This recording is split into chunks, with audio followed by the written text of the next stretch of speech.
Hello friends, welcome back to cook life kitchen. આજે આપણે બનાવીશું ખૂબ જ હેલ્ધી અને બહુ જ ટેસ્ટી એવા મસાલા બટાટા પૌવા।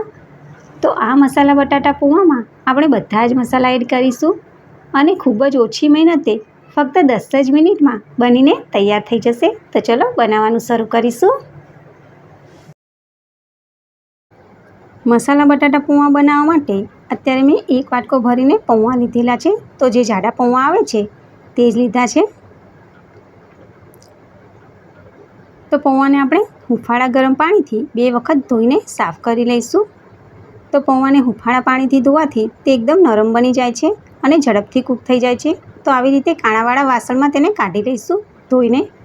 તો તમે જુઓ કે મેં આ પૌવાને ધોઈને સાફ કરી લીધા છે અને તે એકદમ નરમ અને છૂટા છૂટા બની ગયા છે।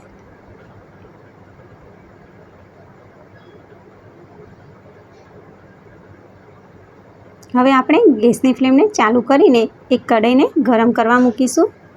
તેમાં આપણે 4 થી 5 મોટી ચમચી તેલ ઉમેરી દઈશું। તેલ ગરમ થાય એટલે તેમાં અડધી ચમચી જીરું ઉમેરી દઈશું। જીરું તતડે એટલે તેમાં અડધી ચમચી જેટલી હિંગ ઉમેરી દઈશું। મીઠા લીમડાના પાન ઉમેરી દઈશું। 2 નંગ ઝીણા સમારેલા મરચાં ઉમેરી દઈશું। 1 નંગ ઝીણી સમારેલી ડુંગળી ઉમેરી દઈશું। ડુંગળીને થોડી ગુલાબી રંગની થાય ત્યાં સુધી સાતળી લેવાની। તો ડુંગળી થોડી ગુલાબી રંગની થઈ ગઈ છે।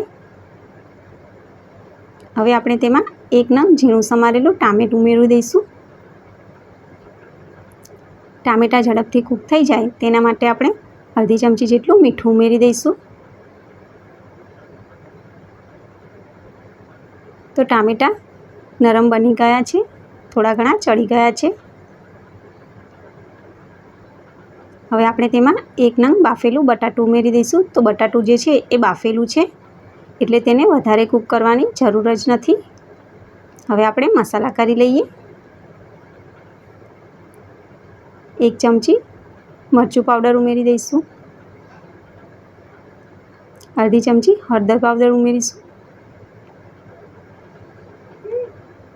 1 ચમચી ધાણા જીરું પાવડર ઉમેરી દઈશું।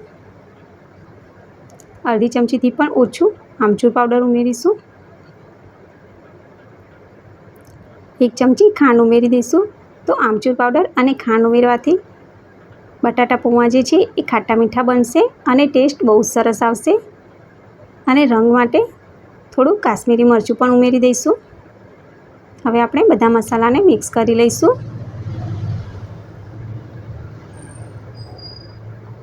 તો મસાલા મિક્સ થઈ ગયા છે। હવે આપણે તેમાં પૌવાના ભાગનું મીઠું ઉમેરી દઈશું। તો પહેલાં પણ મીઠું ઉમેર્યું છે એટલે જ સાચવીને ઉમેરવાનું। હવે આપણે પૌવા ઉમેરી દઈશું। તો પૌવાને આપણે આવી રીતે મિક્સ કરી દઈશું। તો પૌવા મિક્સ થઈ ગયા છે। આપણે તેને ઢાંકણ ઢાંકીને 2 થી 3 મિનિટ માટે ચડવા દઈશું। તો 2 થી 3 મિનિટ થઈ ગઈ છે અને પૌવા બની ગયા છે। તેમાં ઉપરથી આપણે ધાણા ઉમેરી દઈશું। હવે આપણે તેને સર્વિંગ પ્લેટમાં કાઢી લઈએ। તો આ પૌવાને તમે સવારના નાસ્તામાં પણ ખાઈ શકો છો, બાળકોને લંચ બોક્સમાં પણ આપી શકો છો, સાંજે હળવી ભૂખમાં પણ ખાઈ શકો છો। તો આ રેસીપી તમને કેવી લાગી? સારી લાગી હોય ફ્રેન્ડ્સ તો વિડીયોને લાઇક કરજો, વધારેમાં વધારે શેર કરજો અને આવી નવી નવી રેસીપીઓને જોવા માટે મારી ચેનલને સબસ્ક્રાઈબ કરજો। Thank you for watching. ફરી મળીશું નવી રેસીપી નવા વિડીયો સાથે। ત્યાં સુધી બાય બાય।